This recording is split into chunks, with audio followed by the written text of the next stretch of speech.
여러분 수행을 바르게 해야 됩니다. 수행을 잘하는 것은 전혀 안 중요해요. 항상 이 수행을 하면서 생각하십시오. 수행을 잘하는 것은 안 중요해요. 수행을 바르게 하는 게 중요해요. 기초수행법을 하면서 여러분들이 이 말 듣고 수행을 과연 바르게 할 수 있는가? 라고 살짝 의심됩니다. 여러분이 과연 이 내 기초수행 법문 듣고 수행을 바르게 할 수 있는가라고 살짝 의심돼요. 어떤 사람에겐 아주 쉬운 것일 수 있습니다. 어떤 사람들은 이 말을 듣고 수행을 바르게 할 수도 있어요. 근데 아주 솔직하게 말해서 그보다 훨씬 많은 사람들이 이 말을 듣고 수행을 바르게 하지 못할 거예요. 내가 수행 이야기 한 게 벌써 10몇 년 되죠? 2010년도부터 했으니까 14년쯤 됐어요. 수행 관련돼서 많은 사람을 봤겠죠. 사람들이 실제로 수행을 바르게 잘 못합니다. 이게 참 신기해요. 내 입장에서는. 이게 우리의 근본적인 어리석음과 함께 엮여 있는 것 같아요. 사회에서 수학을 배운다든가 아니면 경제적으로 자기 유리한 걸 찾는다든가 아주 미세한 한마디 말에서 상대가 툭 던지는 그 말을 들으면서 그게 내게 유리한지 불리한지 마음은 순간적으로 판단하고 순간적으로 반응해요. 그만큼 머리가 좋아요. 그만큼 순발력이 있어요.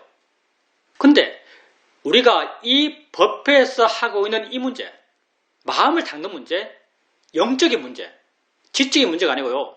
지적인 문제가 아니에요. 영적인 문제. 이 문제에 있어서는요. 지능이라고 부르는 것, 지능이 별로 큰 역할을 못합니다. 이게 정말 나는 신기해요. 지능과 무관해요. 사회에서 큰 무리를 일으키는 이상한 종교, 그 종교 교주가 내가 하나님의 아들이다, 내가 하나님의 환생이다, 심지어 이런 말까지 하는 사람 있죠. 조금만 객관적으로 보면 말도 안 되는 이야기를 하는 사람인데 거기에 수많은 사람이 모이죠.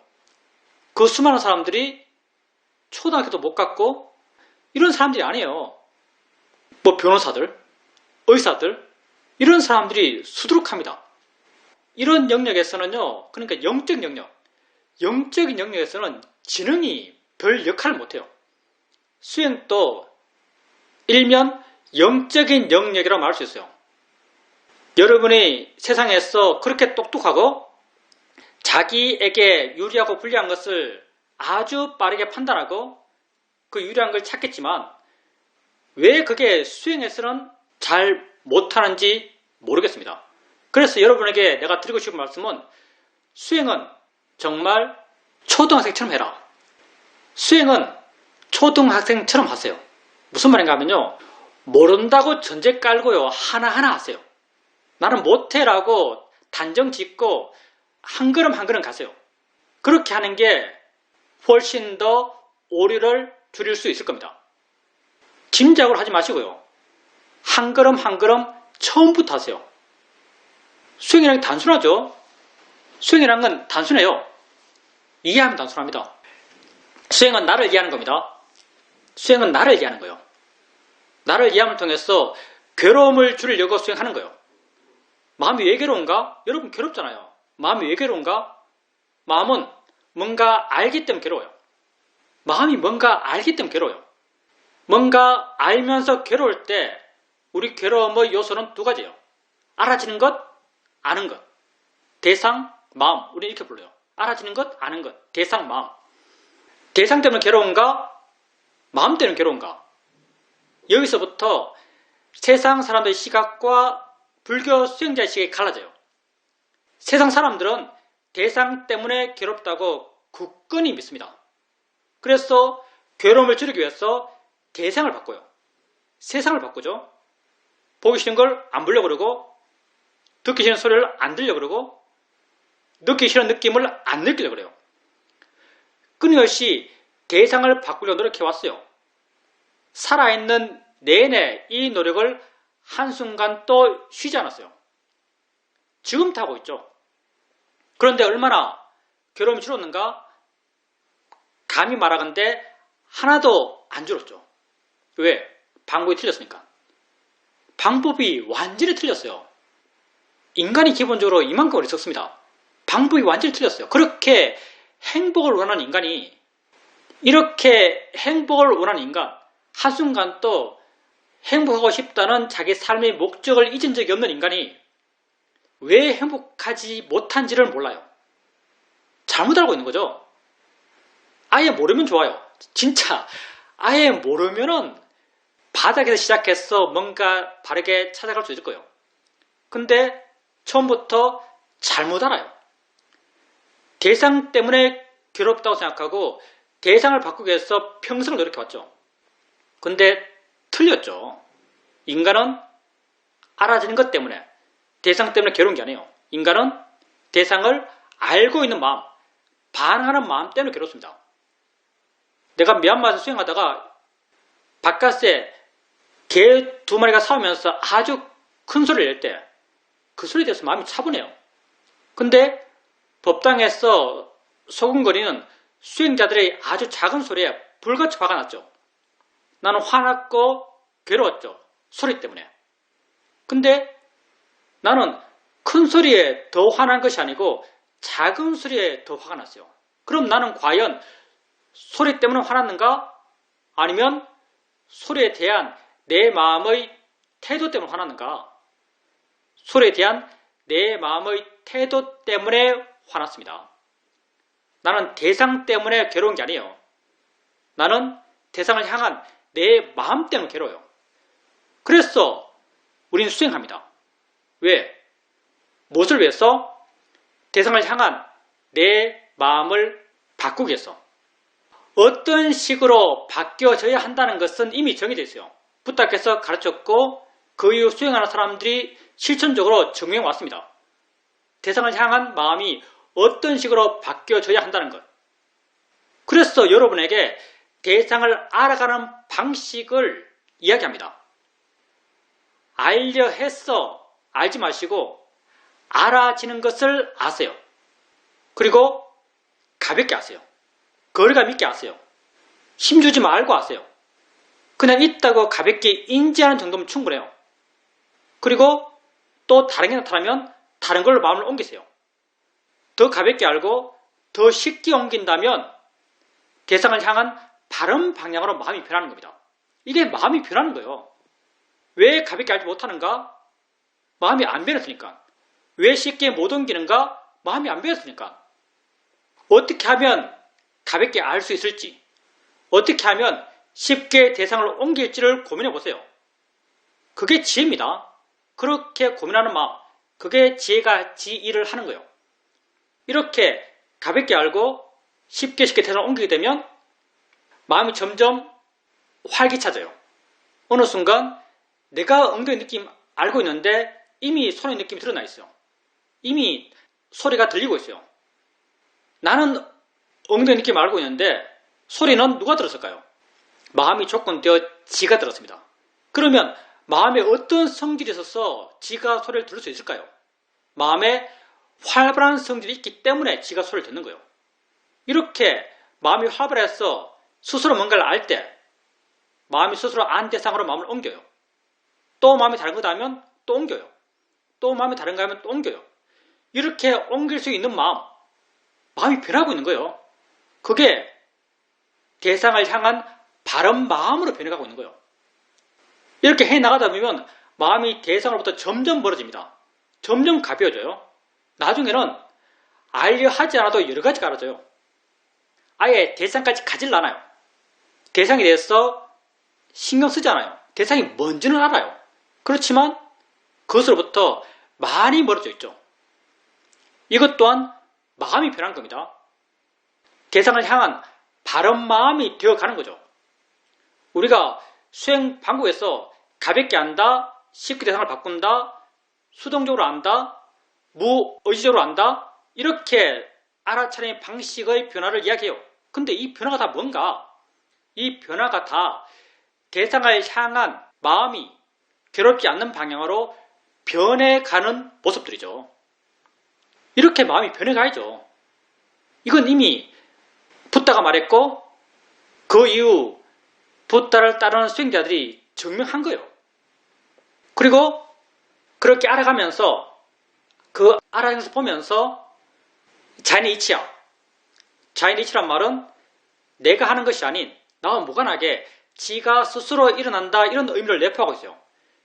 자인의 이치야라고 발연결을 일으켜 주십시오. 그리고 자인의 이치의 방향으로 한번 이해해보려고 시도해보세요. 대상이야 라고 발연결을 일으켜 보세요. 그리고 대상이야 라는 그 내용을 갖고 알아진 것을 한번 이해해보려 하세요. 그렇게 이해를 했을 때 마음 힘이 좋으면 그게 이해됩니다. 정말 자연의 이치구나. 내가 하는 게 아니구나. 정말 그냥 알아진 것일 뿐이구나 라고 마음이 이해돼요. 마음이 이해되면 마음에 느낌이 생깁니다. 물어난 듯한 느낌, 가벼워진 듯한 느낌, 밝아진 듯한 느낌, 마음이 변하는 거죠. 이렇게 마음이 변하는 이 마음, 이게 어떤 변화예요? 대상에 대해서 괴롭지 않는 방향으로의 마음이 변하죠. 이게 다 대상을 향한 내 마음을 바꾸는 거예요. 왜냐하면 내 괴롭의 원인이 대상 때문이 아닌 대상을 향한 마음 때문에 괴로운 거기 때문에 우리 괴로움의 원인이 거기 있기 때문에 우리는 이 마음을 바꾸려고 합니다. 이 말 듣고 수행할 수 있을까요? 이 말 듣고 어떻게 수행한다고 이해할까요? 예, 아마 이해 못할 겁니다. 말이라는 게 그렇게 전달력이 없어요. 비유하자면 이과 똑같죠. 누가 날 앉혀놓고 1시간 동안 뜨개질을 어떻게 하는지 설명해 준다면 내가 과연 뜨개질을 어떻게 하는지 이해할 수 있을까? 이해 못할 거예요. 똑같습니다. 내가 여러분에게 수행을 이렇게 합니다라고 말해요. 이해할까? 이 말 듣고 할 수 있을까? 잘 모르겠어요. 그럼 어떻게 해야 이해할 수 있을까? 여러분이 직접 해야만 이해합니다. 내가 뜨개질 정말 한다면 1시간 정도 되면 아 이렇게 하는구나 라고 이해할 거예요. 수행도 마찬가지예요. 들어서 이해할 수 없어요. 들어서 이해한다면 그릇되게 이해할 공산이 아주 크죠. 하면서 이해하십시오. 모른다는 걸 전제하세요. 나는 못한다는 걸 전제하세요. 나는 잘한다고 생각하면요 굉장히 위험합니다.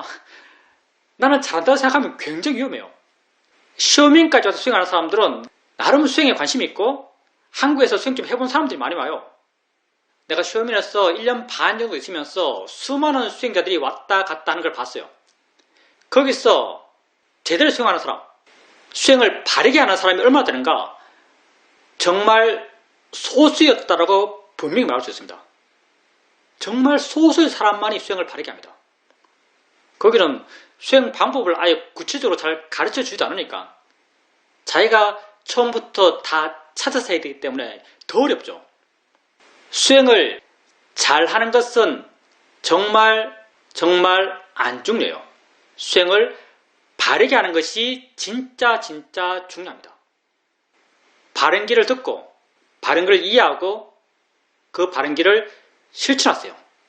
그 과정 속에서 그게 왜 바른지 마음이 이해합니다. 여러분이 이해한 게 아니에요. 마음이 이해해요. 그게 왜 바른지. 그게 어떻게 하는 것인지 여러분이 이해한 게 아니에요. 그게 어떻게 하는 것인지 마음 스스로가 이해합니다.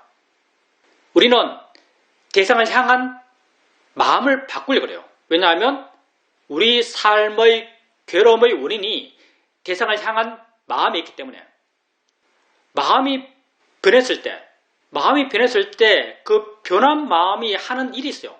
그게 가볍게 하는 것이고요. 대상을 알 때 가볍게 하는 것이고요. 대상을 바꿀 때 쉽게 바꾸는 것이고요. 수동적으로 알아가는 것이고요. 무의지로 알아가는 것이고요. 그리고 그 마음에 자연의 이치다라는 바른 결의가 있는 것이고요. 그 마음에 대상일 뿐이다라는 바른 결의가 있는 것입니다. 수행 방법이라는 게 다 이렇게 대상을 향한 마음을 바르게 바꾸기 위해서 하는 겁니다. 수행을 잘한다고 제발 생각하지 마십시오. 수행을 못한다고 생각하세요. 아무것도 몰라라고 출발하면 정말 좋겠어요. 그리고 하나하나 해보십시오. 엉덩이 어떤 느낌 있지? 손에 어떤 느낌 있지? 어떻게 하면 가볍게 할 수 있지? 어떻게 하면 쉽게 대상을 옮길 수 있지? 하나 할 때 마음이 스스로 안다는 게 무슨 말이지? 마음이 스스로 하는 것으로 어떻게 옮기지? 가만히 있을 때 여러 가지가 알아진다는 게 무슨 말이지? 아무것도 알려 하지 말아볼까? 자연의 이치야? 왜 자연의 이치지? 내가 보는 게 아닌가? 내가 보는 것 같은데? 이게 내가 보는 게 아니야? 대상일 뿐이야? 좋아하고 싫어할 게 아니야? 이게 무슨 말이지? 이렇게 하나하나 한 걸음 한 걸음 그 걸음을 처음 내딛듯이 걸어가십시오. 정말 수행을 이렇게 한다면 이게 우리가 지금까지 해왔던 수행 설명 가운데 가장 초보적이죠. 근데 내가 감히 이렇게 말하는데 정말 수행을 이렇게 한다면 그는 영적으로 정말 뛰어난 사람입니다. 왜? 사람들이 이렇게 잘 못하더라고요. 이걸 못해요. 이걸 못하고 자기 하고 싶은 대로 해요. 정말 어떻게 하면 가볍게 할 수 있을까? 어떻게 하면 쉽게 세상을 옮길까? 이거 고민 그 자체, 고민하는 마음을 일으키는 그 자체, 그게 진짜 영적으로 지혜 있는 사람만이 하는 것 같아요. 자연이체가 뭐지? 이렇게 관심 갖는 사람, 영적으로 지혜 있는 사람만이 하는 것 같아요. 그러니 특별한 무엇을 찾지 마십시오. 대단한 무엇을 하려 하지 마세요. 기본을 지키고 꾸준히 그 길을 가십시오. 자연스럽게 왜 그렇게 하는 것인지, 어떻게 해야 되는 것인지 내가 이해하는 것이 아닌 마음 스스로가 이해해 갈 것입니다. 질문입니다. 남편과 어디를 가고 있는데 남편이 내비를 잘못 찍었습니다. 그래서 길을 한참을 더 돌아가야 했습니다. 그런데 남편은 운전할 때 같은 노래를 반복해서 틉니다. 그런데 같은 노래를 계속 듣게 되면 내 마음에서 화가 났습니다. 그런데 그때는 그 소리가 들리더라도 아주 소리를 알면 되겠다. 저거 듣기 싫은 게 아니라 소리에 대해서 이해할 수 있는 기회네. 이런 생각이 들었습니다. 그리고 이런 생각 따라서 소리를 대상으로 수행할 수 있었습니다. 그러니까 마음이 거기에 대해서 아무런 반응을 하지 않았습니다. 이렇게 마음에 여유가 있게 되니까 길을 잘못 든 그 상황에서도 남편에게 뭐 이럴 수 있지, 뭐 상관없어, 이렇게 길을 잘못 들었다는 것에 대한 긴장감을 내가 나서서 풀어줄 수 있었습니다. 그런 마음의 여유가 있었습니다. 번뇌에 있는 우리가 실수 안 할 수가 없죠. 심지어 아라한들도 실수를 해요. 붓다가 내린 개 가운데 술 먹지 말란 개가 있어요. 술 마시지 말란 개가 누구 때문에 생긴 줄 아세요? 아라한 때문에 생겼습니다. 어느 날 그 마을에 밀이 많이 나고, 밀이 많이 나면 밀추수철에 그 마을에서는 그걸 발효시켜서 술을 만드는 전통이 있어요. 그래서 스님들이 오면 탁발이 오면 탁발을 오면 거기 술을 줬어요. 주니까 먹었죠. 아란이 먹었죠. 먹다가 술이 취해서 논두렁에 쿡 처박혀서 잠을 잤어요. 그러니까 지나가는 사람들이 보면서 출가인이 뭐 저래 라고 욕을 했죠. 그 말을 듣고 부탁해서 정한 계율이 술 먹지 마라, 이런 계율입니다. 계율 가운데 다른 사람의 비난 때문에 정해진 계율이 상당히 많아요. 그러니까 누구나 다 실수를 합니다. 남편분이 실수한 건 당연한 거죠. 그리고 수행자님에게 어떻게 돼야 돼? 라는 단정이 그때 별로 없었기 때문에 뭐 돌아가고 하는 것에 별 마음의 반응이 없었을 겁니다. 만약에 수행자님에게 그게 빨리 가야 돼. 예를 들어서 수행자님 개인의 일이고 개인적으로 거기 가서 누굴 정시간에 만나야 되고 정시간에 뭘 해야 된다. 이런 상황에서 남편분이 만약 내비를 잘못 찍었다. 그럴 때 어떨 것 같아요? 그럴 때 마음이 고요하기는 결코 쉽지 않고요. 그리고 노래도 마찬가지. 노래도 수행자님 마음에 바람이 있으면 그게 화날 이유가 돼요. 근데 수행자님 마음에 바람이 없으면 그게 화날 이유가 안 되죠. 화는 왜 나는가? 욕심이 있기 때문에 화가 납니다. 어떻게 돼야 돼? 라는 단정이 있기 때문에 화가 나는 거죠. 근데 그런 단정이 없다면 화가 나지 않아요. 근데 아마도 수행자님 마음에 익히 그렇게 반복되는 노래를 들으면 화가 났었던 것 같아요. 그러니 수행자님 마음에 단정이 있는 거죠. 그렇다면 그때도 아마 화가 났을 겁니다. 그리고 화가 났을 때 수행자님이 그 화를 대상으로 수행했겠죠. 중요한 건 수행을 하는 것이지 화가 안 나는 게 아니에요. 화는 날 수밖에 없는 거죠. 왜? 정한 것이 있는 이상 화는 날 수밖에 없습니다. 우리가 할 수 있는 것은 화가 났을 때 그 화를 대상으로 바르게 수행할 수 있는 것이고요. 그래서 중요한 것은 바르게 수행하는 것이 중요한 것이지 화가 안 나는 것이 중요한 게 아니에요. 그리고 화가 났을 때 그걸 대상으로 하면서 마음이 화내는 거야? 알아지는 거야? 이렇게 그 화를 바르게 부려 하셨을 거예요. 그리고 아마도 화가 그렇게 바르게 바라보는 방향으로 이해됐겠죠. 이해됐다는 것을 그 소리에 대해서 마음이 가벼워지고 그 노래에 대해서 마음이 물러나고 그 노래가 있어도 상관없다고 하는 그런 마음의 느낌이 있었겠죠. 그게 지혜고요. 그게 우백가의 마음이고요. 그러니까 그런 괴로움의 대상이 없는 게 좋겠지만 그게 있을 때 있는 것 또한 우리에게 도움되는 요소가 있습니다. 수행할 수 있는 기회를 줘요. 지혜가 생길 수 있는 기회를 주는 거죠.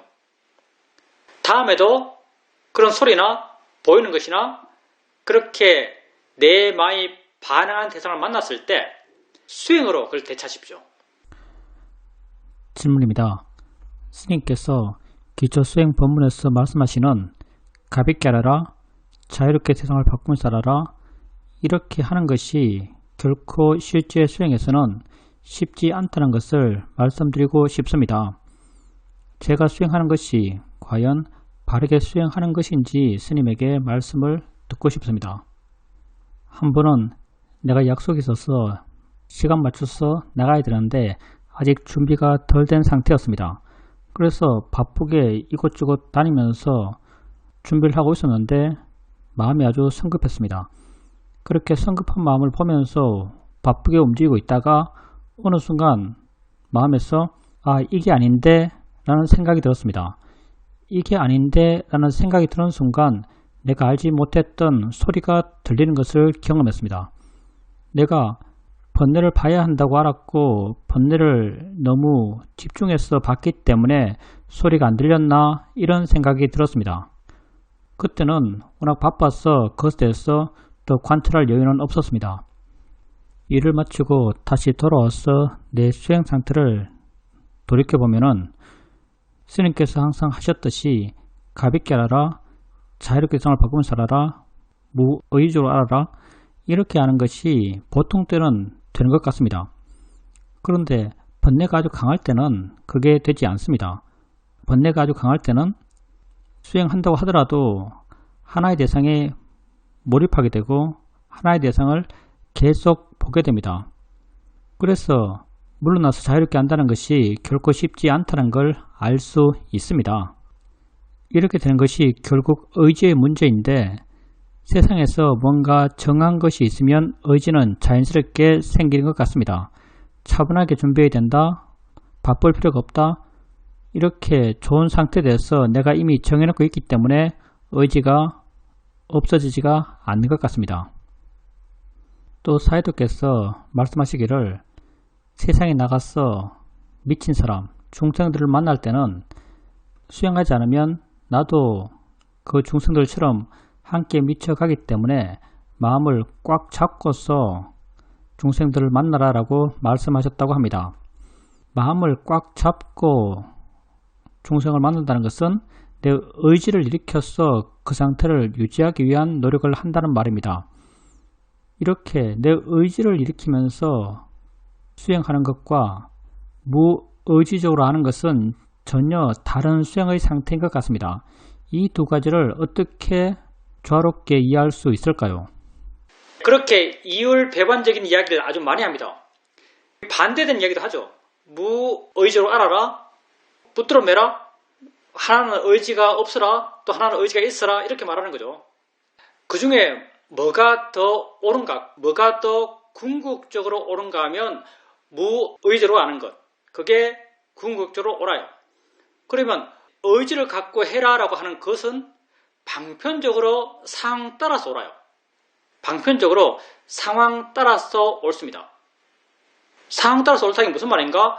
그렇게 하는 것이 그렇게 하지 않는 것보다 더 낫기 때문에, 덜 괴롭기 때문에 그럴 때는 그렇게 하라고 말해요. 왜냐하면 그렇게 하지 않으면 그냥 일반인처럼 살 거니까, 수행하지 않는 중생처럼 그렇게 괴로울 거니까, 그럴 바에야 그래도 의지를 갖고 하는 것이 덜 괴롭기 때문에 의지를 갖고 하라 그래요.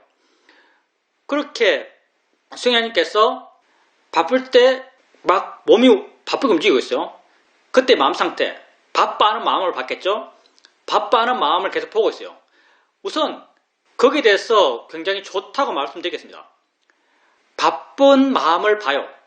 바쁜 마음을 볼 때 마음이 그렇게 바쁘지만 거기에서 한걸음 물러나서 바쁠 필요가 없는데 그런 이해가 있지 않았을까 생각해요. 바쁜 마음을 보면서 바쁠 필요가 없는데 라는 그런 마음이 있지 않을까 생각하고요. 몸이 바쁘다 해서 꼭 마음이 바빠야 할 필요는 없어요. 시간이 없으니까 몸은 당연히 바빠야죠. 근데 몸이 바쁘다 해서 꼭 마음이 바쁠 필요가 없고요. 마음이 바쁜 이유는 정한 것이 아주 강하기 때문이에요. 정한 것이 강하면 마음이 바쁠 수밖에 없어요. 정한 것이 강한데 마음이 여유가 있을 수가 없습니다. 근데 수녀님께서 그렇게 바쁜 마음을 계속 봐나가다가 순간 마음에 뭐가 탁 떠올라요. 아, 이게 아닌데 라고 말씀하셨어요. 아, 이게 아닌데 라고 하는 마음이 탁 떠올라요. 이 마음은 뭔가? 이 마음은 지혜죠. 수행을 어떻게 한다는 것에 대한 이해가 있었어요. 이렇게 지혜가 있게 되니까 마음이 퍼져요. 마음이 넓어지고 소리가 들리는 거죠. 그래서 수행님께서 그렇게 소리가 들리고 마음이 넓어지고 여러 가지 것을 아는 것, 이 상태가 수행적으로 바르다고 생각하시고 이렇게 해야 되지 않나 하고 말씀하시는데 이게 안 돼요. 마음이 넓어지고 물어나고 여러 가지 걸 한꺼번에 알 수 있고 이렇게 될 수 있는 이유는요.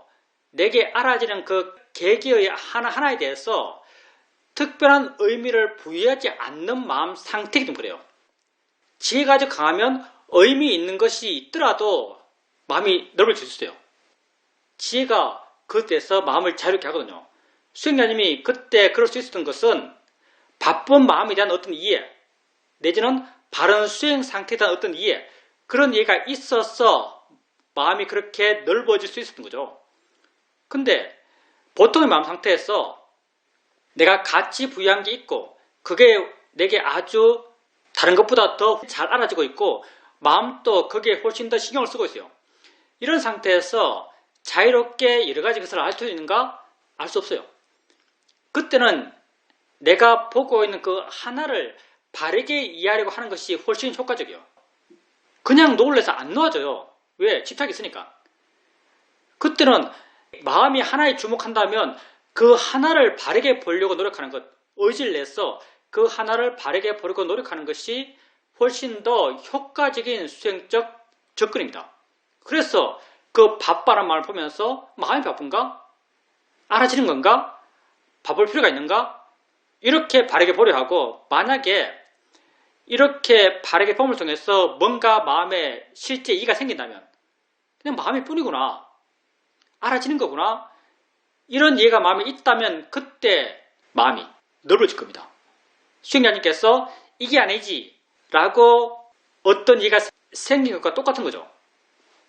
그래서 의지 있고 의지 없고는 상황도 다르고요. 당연히 의지 없는 것, 의지 없이 알 수 있는 것이 좋죠. 그건 대상에 대한 집착이 없는 마음일 때만 가능해요. 뭘 특별히 알려고 하는 특별한 의미를 부여하지 않았을 때만 가능한 거죠. 근데 일상의 삶 속에서 우리가 어떤 특정 대상에 대해서 다른 것보다 훨씬 강한 의미를 부여했을 때 이게 안 돼요. 억지로 이 상태를 만들 필요도 없어요. 특별한 의미를 부여한 대상에 대해서 그 대상 하나를 바르게 보려 하는 걸로 충분합니다. 그리고 그 대상에 대해서 내 마음에 어떤 이해가 생겼다면 그 이해는 그 대상에 대해서 내 마음을 물러나게 하고 내 마음이 그 대상에 대해서 물러났을 때 다른 것도 함께 들어와요. 이렇게 그 대상의 가치를 줄이고 의미를 줄여가는 거죠.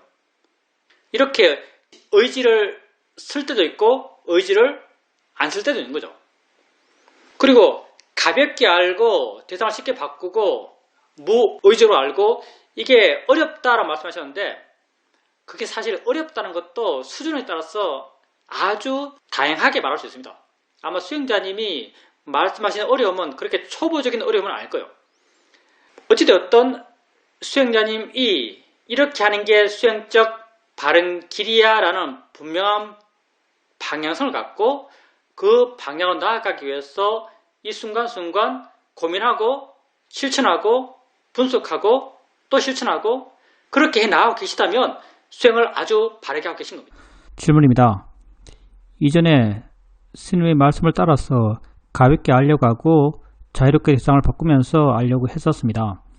그런데 오늘은 또 스님께서 강한 대상이 있을 때 그 대상 하나를 보더라도 그걸 바르게 이해하려고 하는 것이 낫다라는 말씀 또 하십니다. 그래서 딱 정해진 바른 길이란 것은 있는 게 아니고 상황 따라서 그 상황에 적당한 방법으로 수행을 하는 것이구나, 수행적 접근이란 것이 다양하구나 라는 것을 알게 됩니다. 강한 대상이 있으면 옮겨지지가 않아요. 옮긴다는 것 자체가 굉장히 억지스럽고요. 그리고 옮겨봐야 다시 돌아갈걸요? 그게 의미가 강하니까. 그래서 그걸 바르게 이해하는 것, 그게 훨씬 효과적일 수 있습니다. 옮기는 게 옳을 때도 있어요. 말씀처럼 다양해요. 옮기는 게 옳을 때가 언제냐? 그 대상이 너무 괴로울 때, 내가 그 대상을 바른 마음으로 절대 볼 수 없을 때, 보고 있으면 그 괴로움이 점점 더 커져갈 때, 그때는 진짜 옮기는 게 맞고요. 옮기는 게 쉽지 않아요. 그때는 진짜 옮기는 게 쉽지 않아요. 옮기는 게 쉽지 않은 그때 옮길 마음을 갖고 다른 걸 찾고 다른 걸 마음을 옮기고 할 때 쉽지 않은 것을 하는 그 마음은 아주 지혜로운 마음입니다. 이것도 우리 사유도가 하신 말씀이죠. 사유도께서 20대 후반에 아주 심한 우울증을 앓았죠. 마음이 너무 괴로웠어요. 괴로운 마음이 워낙 크니까 그 괴로운 마음을 잘 못 봤다 그러죠. 너무 힘들었어. 그래서 괴로운 마음을 안 보고 도망다녔다 그러죠. 다른 걸 계속 알았어요. 그러니까 그 태양처럼 빛나는 게 있어요. 그게 그 괴로움의 대상이죠. 너무나 가치가 크게 부여된 거니까 태양처럼 밝아요. 근데 그 태양 안 보고 옆에 있는 별 보는 거죠. 잘 보이지 않는 별들. 하늘에 떠 있는 하얀 달 보고 잘 안 보이는 거 봐요. 근데 잘 보이는 걸 안 보고 왜? 그거 봐봐야 지금 내게 도움 안 되니까. 잘 안 보이는 걸 바라가는 거예요. 마음이 잘 안 가는 걸 가요. 아주 강한 의지가 있어야 가능한 것이고요. 바른 길에 대한 확신이 있어야 가능한 거예요. 그렇게 다른 걸로 마음을 옮기다가 조금 마음이 가라앉고 마음의 힘이 좀 생겼다 싶으면 자기가 아주 큰 가치를 부여한 대상을 견눈질 하듯이 봤대요. 저거 지금 상태가 어떻지? 라고 살짝 봤대요. 그게 마음의 힘이 약하고 지혜의 힘이 약하면 절대 그렇게 하지 못할 겁니다. 이럴 때는 정말 옮기는 게 맞고 옮기는 게 지혜의 힘이 좋아야만 할 수 있는 상황이에요. 그래서 그걸 계속 보는 게 올 수도 있고요. 옮기는 게 올 수도 있고요. 상황 따라 다 달라요. 그래서 우리 수행이 만만치 않습니다. 질문입니다.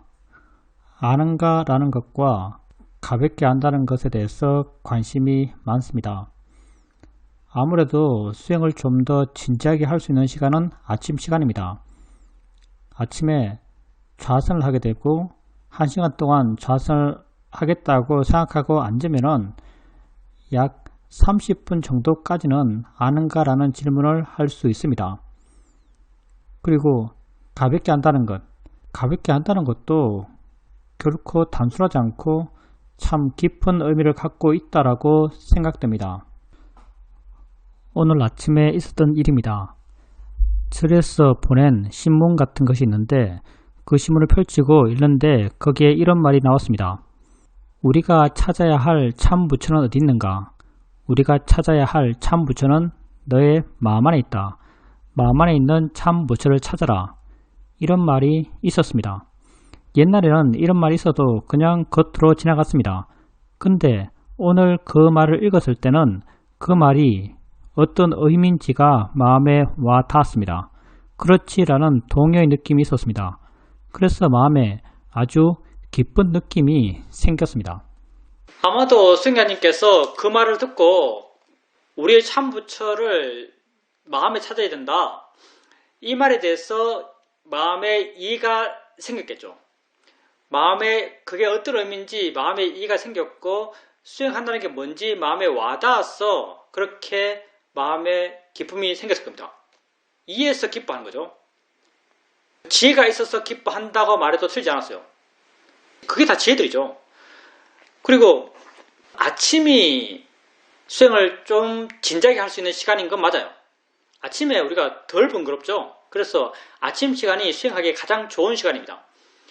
그 아침 시간 동안 수행자님이 좌선하게 되면은 30분 동안 아는가라는 질문을 할 수 있다라고 말씀하셨는데 1시간 수행에서 30분 동안 아는가라는 질문을 할 수 있다고 말씀하셨어요. 아는가라는 질문은요. 마음이 깨어 있어야만 할 수 있어요. 마음의 힘이 있어야만 할 수 있어요. 수행적 에너지가 있어야만 할 수 있는 말이에요. 근데 수행적 에너지가 30분 동안 유지되는 것이 잘하는 것인가? 못하는 것인가? 그게 아주 잘하는 거예요. 우리가 1시간 좌선했을 때 1시간 내내 마음이 성성하고 수행이 잘 되고 마음이 깨어있고 이런 경험은 아주 드물게 합니다. 우리는 이걸 굿 시팅 이렇게 말하는데 이런 경험을 아주 드물게 해요. 보통 우리 마음은요. 처음에 반짝 잘했다가 서서히 하락을 해요. 마음의 선명도, 수행적 지혜들이 점점 약해져가요. 그래서 후반에 가면은 뭐 마음이 굳어 있거나 사마디적으로 빠져 있거나 둔해져 있거나 바른 수행 상태가 안 되거나 이렇게 되는 게 일반적이에요. 그래도 1시간이라는 어떤 정해진 시간을 지키고 그렇게 수행하죠. 근데 수행님께서 그렇게 1시간 좌선하시면서 30분 동안 수행적 에너지를 계속 일으킬 수 있다는 것은요. 굉장히 수행이 잘 되고 있는 상태고요. 그리고 아는가라는 질문. 아는가라는 질문을 하면서 뭘 아는지 잘 모르겠다. 내가 뭘 알고 있는지 뭐 잘 모르겠지만 그냥 아는가 물었다. 이렇게 말씀하셨는데 아는가라는 질문은 안다는 그 자체를 이해하기 위한 질문입니다. 무엇을 아는가에서 그 무엇을 찾는 게 아니에요. 무엇을 아네에서 이 무엇, 뭘 알고 있구나라고 이 무엇을 찾는 게 아니에요. 아는가라는 질문은요. 아는 그 자체를 찾는 겁니다. 아는 그 자체를 이해하고자 하는 거예요. 우리가 알고 있죠. 왜? 알아진 게 있으니까. 느낌이 있어요. 어떻게 있겠어요? 알기 때문에 있겠죠.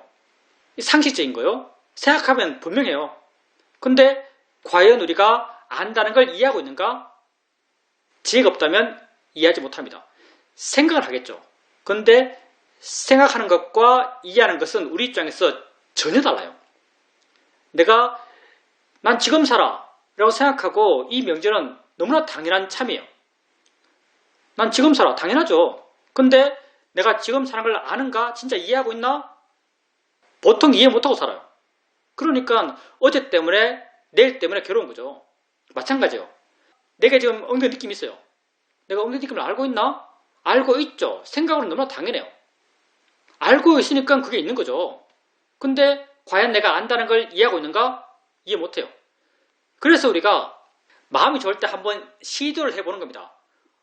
엉덩이 느낌이 이미 드러나 있고 엉덩이 느낌을 보면서 알면서 내 자신에게 물어보는 거죠. 아는가? 라고 물어봐요. 안다는 그 자체를 이해하고 싶어서 아는가? 라고 물어봐요. 그리고 이해된다면 그 이해되는 것이 어떤 형태인가 하면요. 엉덩이 느낌과 아는가라고 질문하는 이것 나갔죠. 나와 동일시되는 엉덩이 느낌과 아는가라고 질문하고 있는 나 이외의 위치를 따진다면 꼭 그 가운데라는 것도 억지로 붙인 겁니다. 위치를 굳이 말한다면 그 가운데 뭐가 있는 것처럼 느껴진다. 가운데 뭐가 있는 것처럼 느껴진다면은 그게 우리가 아는 마음을 안다라고 표현할 수 있는 상태예요. 내지는 마음이 더 깨끗하면 아는가 모르면 마음에 그 이해의 느낌이 분명히 드러나요. 그래 알지 그런 이해의 느낌이 분명히 드러나요. 그것 또한 아는 마음을 이해하는 거죠. 그래서 아는가라는 질문은요. 무엇을 아는가에서 그 무엇을 찾는 게 아니에요. 아는가라는 질문은 무엇은 이미 드러나 있어요. 엉덩이 느낌 드러나 있고요. 소리가 드러나 있고요. 보이는 게 드러나 있어요. 그 드러난 걸 갖고 묻는 거죠. 아는가? 라고 물어봐요. 아는 그 자체를 이해하고 싶어서. 아는 게 뭔가? 그게 법이에요. 그게 성질과 작용이죠. 아는 성질이고 아는 작용이에요. 그렇게 우리는 법을 알아가기 위해서 아는가라는 질문을 하는 겁니다. 그렇기 때문에 아는가라는 질문을 하면서 무엇을 알고 있지라고 찾을 필요 없어요. 아는가라는 질문은 안다는 그 자체를 이해하기 위한 질문입니다. 그리고 가볍게 하는 것. 정말 가볍게 하는 게 수행 방법으로서 너무 단순하지만 우리가 여기서 말하고 있는 모든 수행적 방향들이 다 똑같아요. 그 말 자체는 시시해요. 근데 이해한 사람은 그 말의 의미를 아주 깊이 느끼죠. 그 말의 가치를 아주 깊이 느낍니다. 가볍게 안다. 이것도 실천적으로 생각해보면 단순한 거죠. 그냥 거리감 있게 알면 되겠네. 그냥 대충 알면 되겠네. 근데 가볍게 안다는 것이 어떤 의미인지 진짜 이해한 사람에게는 가볍게 안다는 게 결코 그렇게 단순하지 않습니다. 그래서 수행자님께서 수행하는 것에 대해서 마음의 이해가 분명해졌기 때문에 가볍게 안다는 것도 새롭게 마음에 와 닿을 겁니다. 가볍게 안다는 것은 지금까지 무수하게 들었던 말이에요. 근데 그렇게 무수하게 들었던 말들도 내가 진짜 그게 뭔지 이해하면 마음에 전혀 새롭게 와닿아요. 왜냐하면 우리 수행이 지혜의 명상이기 때문입니다. 그게 다 지혜거든요. 수행하는 것에 대해서 마음의 이해가 있기 때문에 마음 느낌이 새로워져요. 질문입니다.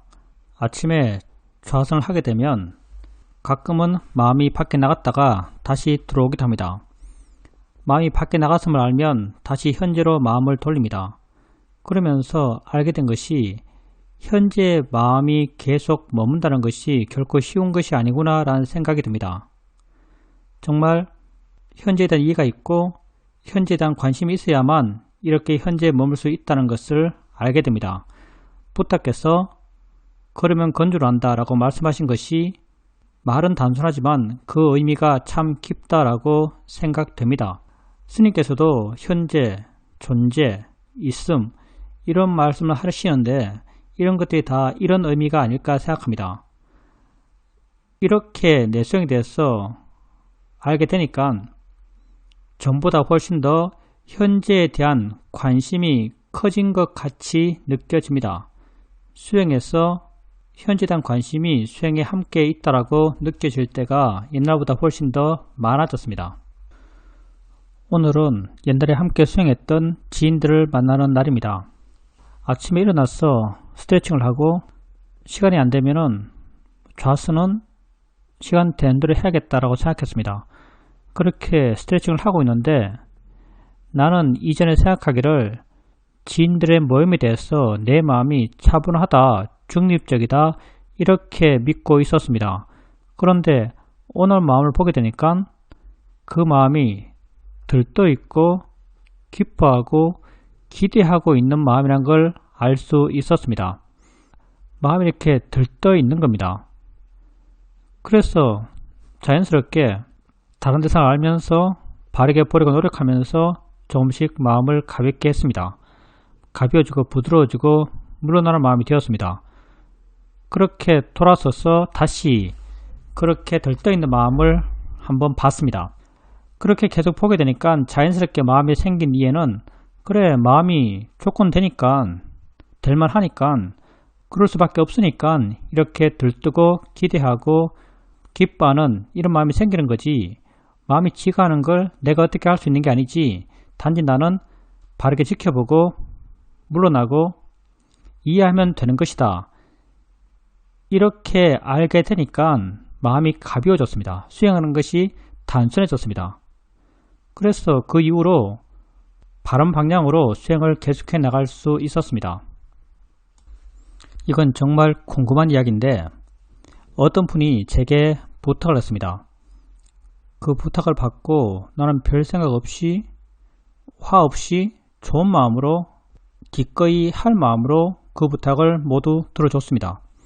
그리고 나서 내 스스로 그 일이 다시 떠올라서 생각해 보니까 그분의 부탁이 부당하다라는 느낌이 들었습니다. 부당한 부탁이라고 생각되면서 마음이 조금 복잡해졌습니다. 그러면 그분의 부탁이 부당하다고 생각하는 이 마음은 과연 옳은 마음인가? 이런 의문도 들었습니다. 내가 정확히 알지 못해서 마음이 아주 혼란스러웠습니다.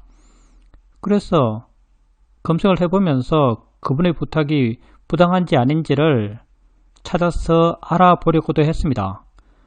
어느 정도 이해되면서 부당하다는 마음도 조금은 내려놓았습니다. 그런데 내가 그렇게 그분의 부탁이 부당하다고 했던 그 마음과 내 자신을 정당화시키기 위해서 이렇게 알아보는 그 마음들, 그런 마음들이 과연 옳은 마음이었는가, 옳은 대처였는가에 대해서는 잘 모르겠다는 생각이 듭니다.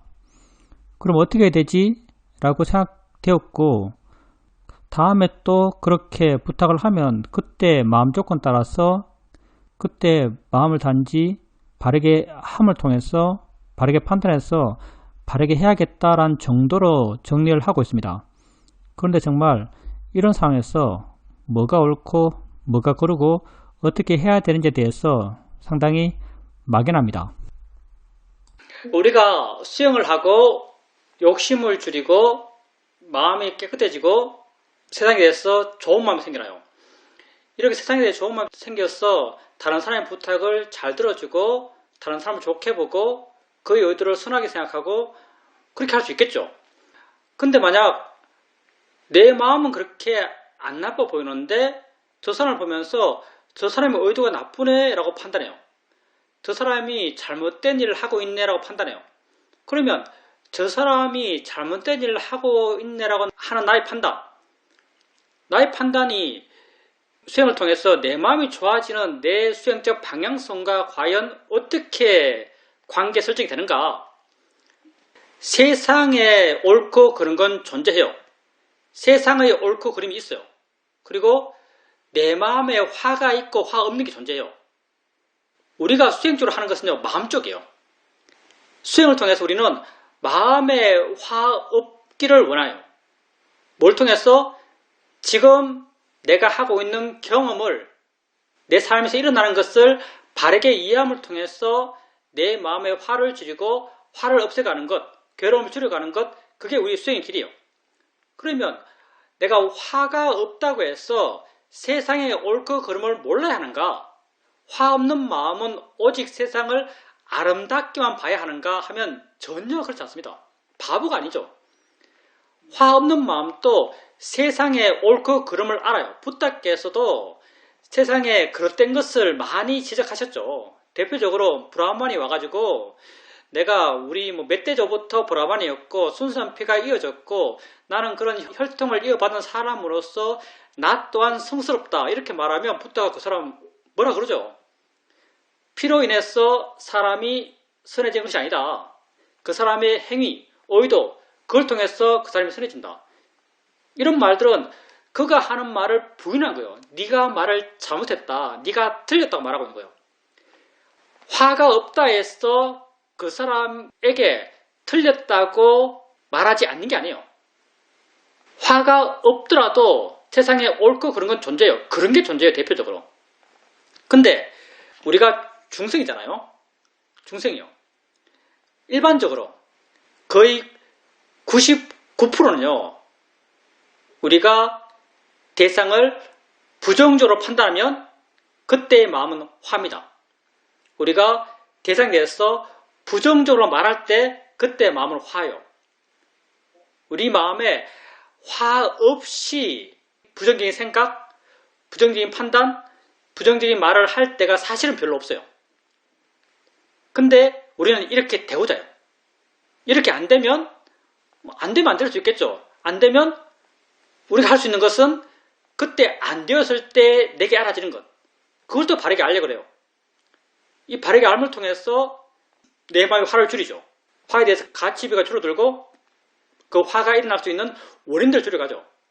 그래서 내 마음에 화가 있는 것, 그것과 화가 있고 없고 이 문제와 세상에 대해서 판단할 때 옳고 그르고의 판단은 서로 전혀 연관이 없는 건 알겠지만 1대1이 아니에요.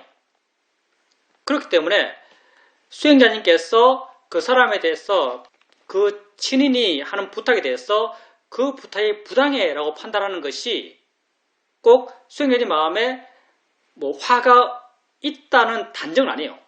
그렇게 판단한다 해서 잘못된 게 아니에요. 화 없이 그렇게 판단한다면 그건 굉장히 좋은 것이고요. 아주 이상적인 것이고요. 그게 쉽지 않기 때문에 우리는 그렇게 판단했을 때 그때의 내 마음, 그때 내게 알아지는 것, 그것을 바르게 알려고 그러고 바르게 알을 통해서 객관이 되려고 그러고 내 지혜가 허락하는 한 객관적인 마음에서 그 상황을 판단하고자 해요. 옳은지 그런지. 이게 현실적인 우리의 어떤 방법이죠. 그렇기 때문에 수행자님이 그의 부탁을 그릇되다고 판단했다 해서 그게 잘못된 게 절대 아닙니다. 약간 수행적, 약간 경직성, 마음도 발라야 되고 세상도 바르게 봐야 되는 이런 내가 보기에는 이게 약간 경직성인데 경직성에 대해서 근거를 제시하기 위해서 그가 그렇게 부탁하는 게 합당한지 검색해보고 알아보고 상황이 그러한지 찾아보고 이렇게 한 게 아마 스스로 위안을 찾으려고 한 것 같은데 마음이 좋아도 부정적으로 판단할 수 있어요. 물론 대부분 경우는 부정적인 마음에서 부정적인 판단이 나와요. 그렇지만 마음이 깨끗해도 부정적인 판단을 할 수 있습니다. 세상이 옳고 그런 건 알아야죠. 그렇기 때문에 수행자님이 그에 대해서 부정적으로 판단할 때에서 수행자로서 수행자님에게 어떤 문제가 있는 건 전혀 아닙니다. 그리고 지인들, 도반들이 수행자님에게 정말 좋은 사람들 모양이에요. 우리가 마음이 들뜰 때, 보통 마음이 들뜰 때 가서 내가 자랑할 게 있거나 재밌는 것에 대한 기대감이 있거나 이럴 때 마음이 들뜨죠. 근데 수행자님이 도반 만날 때 들뜬 것은 이런 종류가 아닌 것 같아요. 만나는 게 좋았어, 만나는 게 기뻐서 들뜨는 느낌이 들거든요. 그러니 그 사람들이 수행자님에게 정말 좋은 사람이 같습니다. 가면 마음이 명량해지는, 마음이 밝아지는, 마음이 청량해지는 그런 존재들인 것 같아요. 근데 그런 대상을 대상으로 수행하는 게 쉽지가 않죠. 그런 대상을 대상으로 수행하는 게 쉽지 않습니다. 물론 그런 존재들이 수행자님의 삶을 풍요롭게 하는 데 큰 도움이 될 거예요. 그렇지만 쉽게 동화되고 쉽게 마음이 반응하는 존재인 것도 맞아요. 수행을 쉽게 못하는 대상인 것도 맞아요. 할 수 있는 만큼 해보십시오. 근데 기본적으로는 굉장히 좋은 사람들이에요. 수행자님에게. 사람 만난다고 들뜨는 건 요즘 난 최근에 들뜬 사람이 없어요. 사람 만나서 들뜬다. 야, 이거 굉장히 부럽습니다. 아주 좋은 사람들인 것 같습니다. 수행자님에게. 그리고 아침에 수행하면서 마음이 밖으로 나가고 안으로 들어오고 밖으로 나갈 때는 수행을 놓치고 안으로 들어왔을 때 관심을 갖고 수행을 하게 돼요. 근데 좀 더 바람직한 상태, 좀 더 바람직한 상태는요, 거기에서도 한 걸음 물러나 있는 마음, 전체를 통솔하는 마음, 나가면 나가는 걸 그냥 지켜볼 수 있는 마음, 나가는 게 나쁘다고 단정하는 것은 사실 어느 상태에 붙어있는 마음이에요. 약간 좁은 마음이죠. 마음이 나가요. 나가는 것까지도 우리가 뒤에서 볼 수 있어요. 왜? 나가는 게 뭐가 나가겠어요? 생각으로 드러나는 거예요. 그래서 느낌 말고 느낌과 생각이 함께 있을 수 있습니다. 좀 더 물러나서 생각 또한 내 알아차림의 대상으로 둘 수 있어요. 좀 더 한 걸음 더 물러나면 그렇게 할 수 있어요. 그렇게 좀 더 마음의 여유를 두고 좀 더 폭넓게 알 수 있습니다. 그렇다면 나가도 상관이 없어요. 나가는 것이 수행 안 되는 게 아니에요. 생각이 드러났을 뿐입니다. 새로운 느낌이 생겼고 새로운 소리가 들렸듯이 새로운 생각이 드러난 거예요. 그러니까 새로운 생각이 드러난 것, 이걸 갖고 마음이 나갔다 할 필요가 없죠. 그리고 수행자님께서 그렇게 계속 마음을 현재에 두고 현재를 알아가고 현재에 대해서 마음에 어떤 이해가 있고 그 이해가 관심을 일으키고 해나가면서 현재, 존재, 있음 이런 것에 대해서 마음에 관심이 있죠. 난 이런 관심이 가장 근본적인 관심이라고 생각됩니다. 왜냐하면 관심의 대상이 가장 모호해요. 관심의 대상이 구체적인 것, 그걸 좋다고 생각할지 모르겠는데 관심의 대상이 구체적이면 그 관심은 약간은 경직된 관심이에요. 관심의 대상이 모호한 관심은 부드러운 관심이라고 묘사될 수 있는 관심이에요. 그래서 진실로 이어질 수 있는 관심, 지속될 수 있는 관심은요, 모호한 것에 대한 관심이에요. 있음, 이거 굉장히 모호한 거예요. 현재, 이거 아주 굉장히 모호한 겁니다. 그래서 이런 방향의 관심이 수행을 좀 더 이어지게 해 나갈 걸로 생각합니다. 하여튼 그렇게 자기 현재, 있음, 그런 것에 관심 갖고 수행을 이어지게 해 나가십시오.